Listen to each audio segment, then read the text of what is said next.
Well, good afternoon. What a pleasure to be with you. I have to say, I always enjoy my time working with the folks at Discovery because I admire them so much and I learn so much from them. And you know, Discovery talks about itself as a shared value insurance company. And it's not always clear to people what they mean by this reference to shared value. And it really goes back to an article that Professor Michael Porter at Harvard Business School and I wrote just over 10 years ago around the concept of creating shared value. And I now teach a course to second-year MBAs at Harvard Business School on this concept of creating shared value.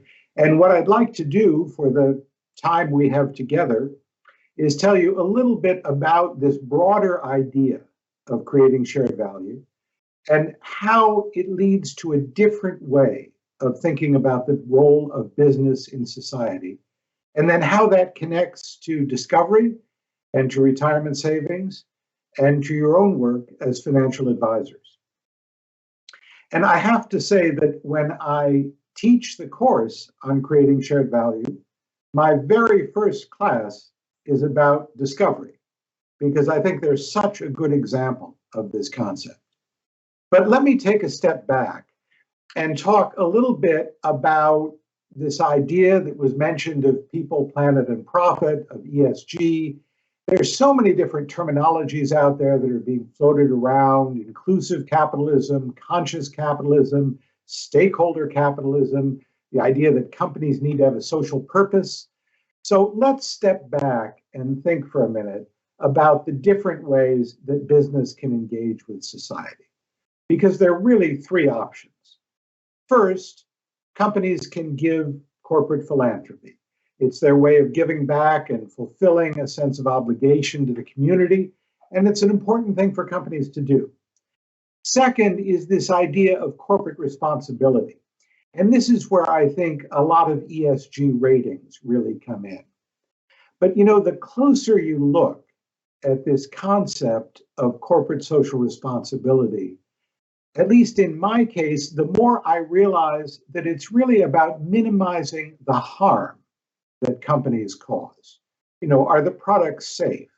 Is there negative environmental impact? Are working conditions safe? Is a living wage being paid? So on. These are really all ways about being a good corporate citizen and reducing harm. But the third way of engaging with the business can engage with society is around this idea of creating shared value. And what we mean here is really finding business opportunities in helping to solve social problems and meeting new opportunities for profit and competitive advantage. It's really linked to the idea of competitive strategy and how companies can differentiate themselves in a meaningful way by having positive social impact. And, you know, when we talk about business and society, we so often talk about the friction or the tension between them. The idea that somehow there's a zero-sum game, so that if you're making money, you're hurting society.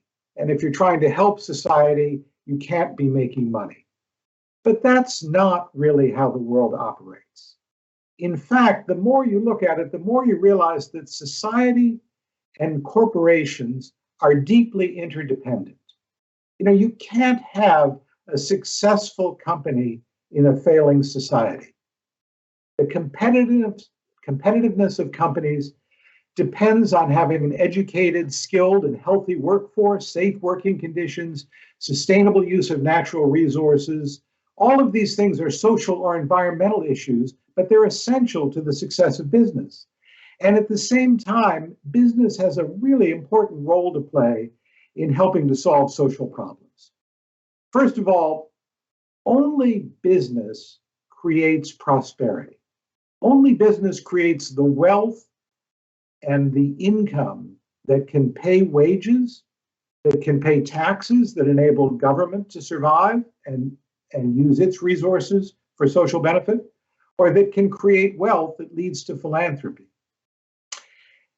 Second, companies operate differently than nonprofit organizations, NGOs, or governments.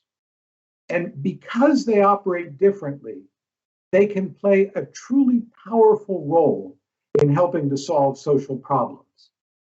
You know, the competition that companies face every day fuels innovation, a focus on efficiency.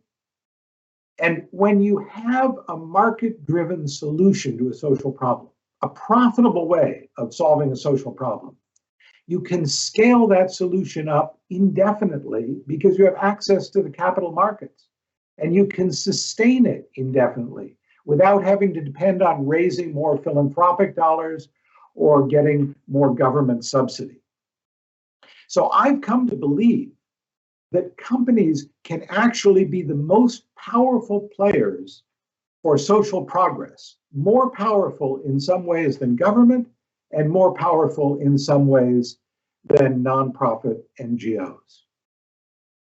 And of course, one of the key elements of shared value is that it's not just about giving away a piece of the pie. It's not about redistributing profits. It's about doing business in a different way that actually expands the opportunities for business and creates a larger set of resources for everybody to benefit from. When we talk about this idea of creating shared value, we talk about it operating at three different levels. First is the idea of thinking in new ways about customer needs and products. So are there products and services that meet societal needs? Are there ways of serving customers that are not being well served today? And can that open new markets and new opportunities for your business? Second is the idea of redefining productivity in the value chain. How do you think about the operations within the company and the impact of those operations on social and environmental issues, and the way that building in more positive impact can lead to greater productivity? The third level is around this idea of improving the local business environment, because the success of companies depends not just on what they're doing internally, but on the broader social conditions in which they operate. Let me give you a couple examples of each of these. You know, in the US, the idea of investing in ESG funds, in stock portfolios that perform well on environmental, social, and governance criteria, has been hugely popular just in the last couple of years. In fact, in 2020, $50 billion, 25% of all new funds that went into mutual funds went into ESG funds. It is a shocking increase, actually. That number was only 1% back in 2014. So we're seeing active investment advisors really latch on to ESG as a new way of selling their services and justifying the costs of active investment. And that's really an example of rethinking the products you sell to focus on positive social impact through ESG and to use that as a way to attract more clients. Or I'll give you another example that comes from Africa, although not as much South Africa, and it's the idea of micro life insurance. Now, for many people living on very low incomes, when a family member dies, this is a devastating financial situation. There are often not even funds to pay for a funeral. And it would be wonderful to offer life insurance to people, but the problem is you have to avoid adverse selection. You can't just offer it so that only people with terminal illness are going to buy it. So a very clever person came up with the idea of saying, what if we sold life insurance based on cell phone usage? So everybody who signs up for our cell phone plan gets free life insurance coverage. It's not a large amount of money, maybe $100 or $200 US. And if they upgrade, if they use more minutes, if they pay a little bit more to cover a family member, then this can be a source of profit. And there are now tens of millions of people who have access to micro life insurance through their cell phone carrier. It is a remarkable idea of how to bring life insurance to an entirely new market that creates new opportunities for profit as well as positive social impact.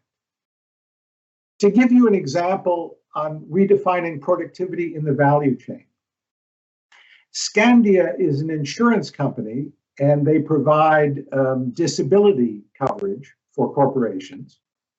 And they decided to try an experiment. They would take about $500,000 and hire people to call the employees who are out on disability leave, talk to them about their symptoms, their condition, match them up with the right kind of services and support, give them encouragement. And what they found is that 50% of the people come back to work. This then helps the company. It also, of course, saves Scandia a great deal of money from disability payouts. And as a result, Scandia is able to offer its disability insurance at a 15% discount to anyone else and still have a higher profit margin because they have now expanded this program to serve all of their customers, providing telephone support and connecting people on disability leave with the medical and social services that they need. And then thinking about improving the local business environment. How does that affect business? Well, there's an interesting example from the US where Prudential, which is a life insurance company, but also manages retirement and pension plans, lobbied for a change in state law in the US. Most people in the US have their retirement savings linked to their job and through a program managed by their company. But managing retirement savings programs, as you well know, can be quite complex. And so small businesses often don't have retirement plans in place.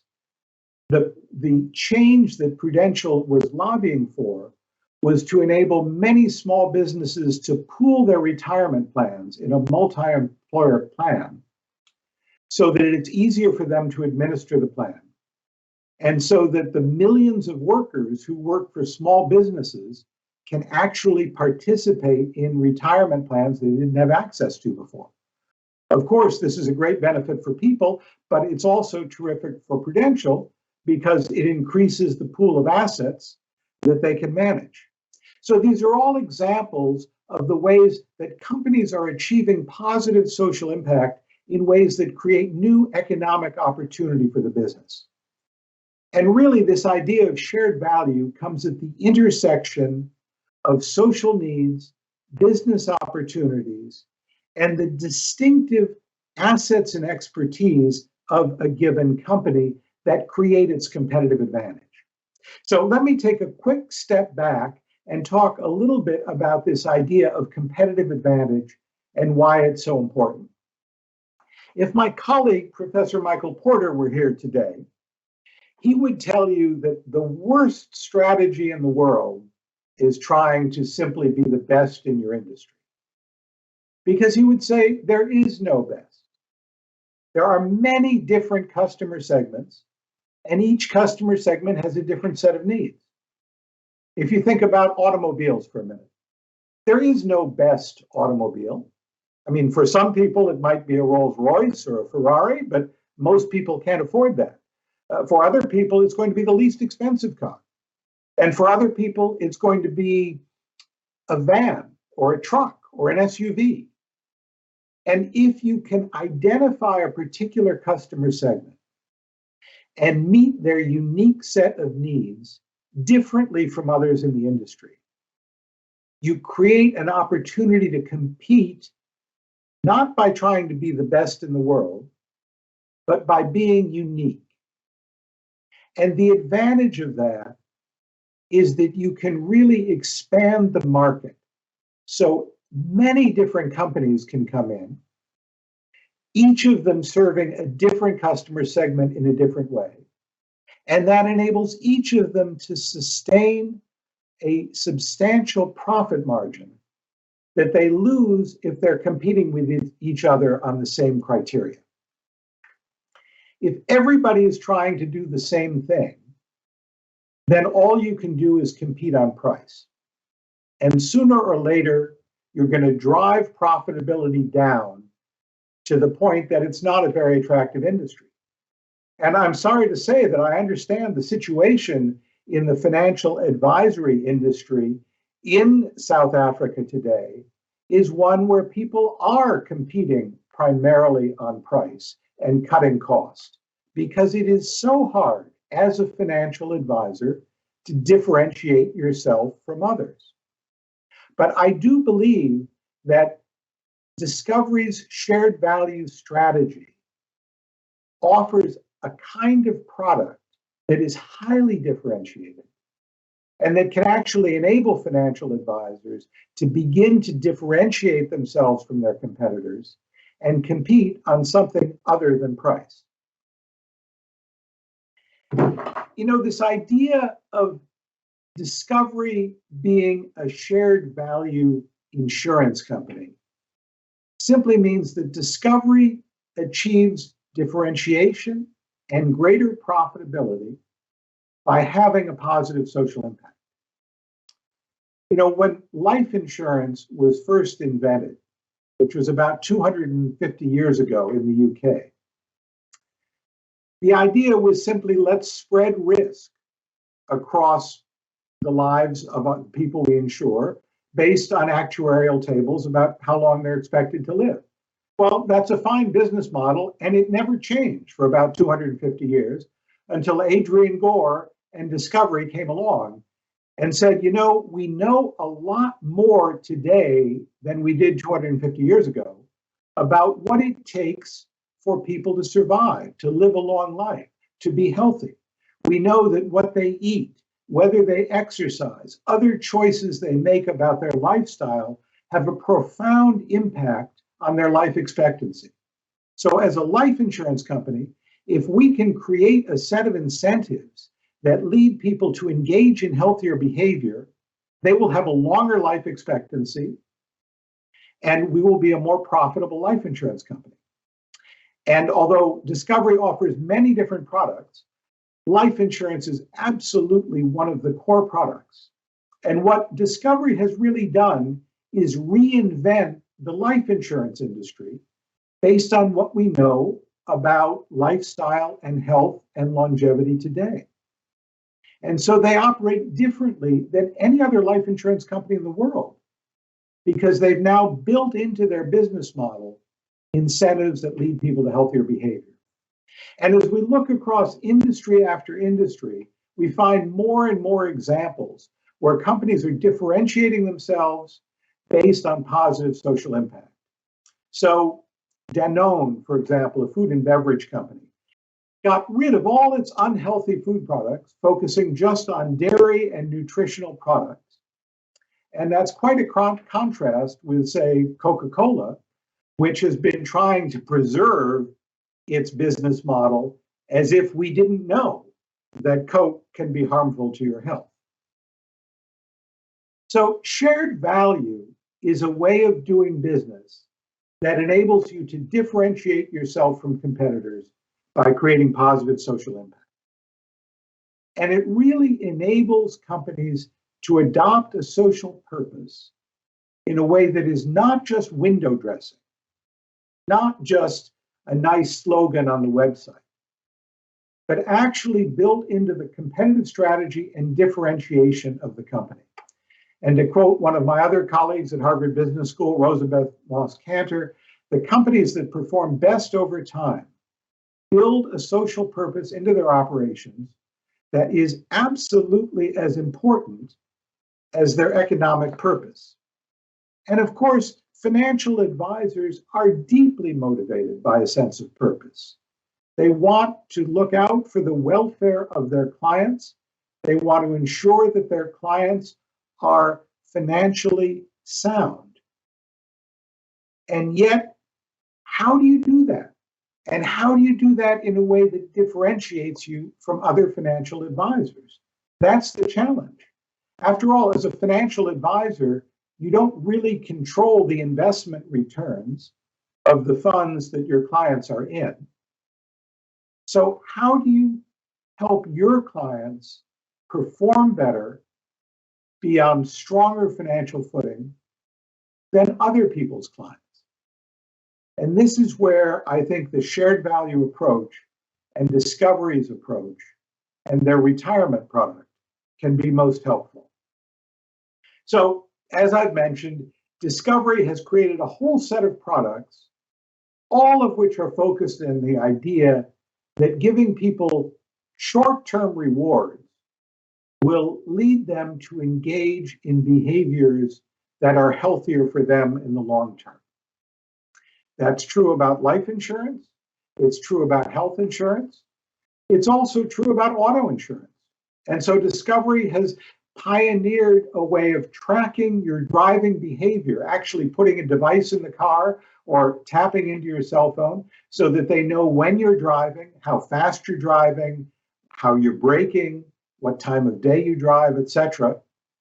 And they reward you by paying up to half your gasoline bill every month if you are a safe driver. And what they've seen is that over the first year, people's driving actually improves because this is the first time they've actually had feedback about whether they're driving well or badly. We all assume we drive well, but of course, that isn't always true.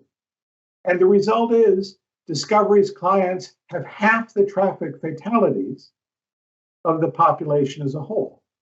And so in product after product, Discovery has found that they can create incentives that lead people to be better off and that also differentiate Discovery from other insurance companies and enable Discovery to be a more profitable company. And this is true in a range of different products because as Discovery began to focus on the well-being of their customers, they started out with health insurance and then life insurance, but they realized if you have a longer life expectancy, you also need the resources and the savings to be able to support yourself.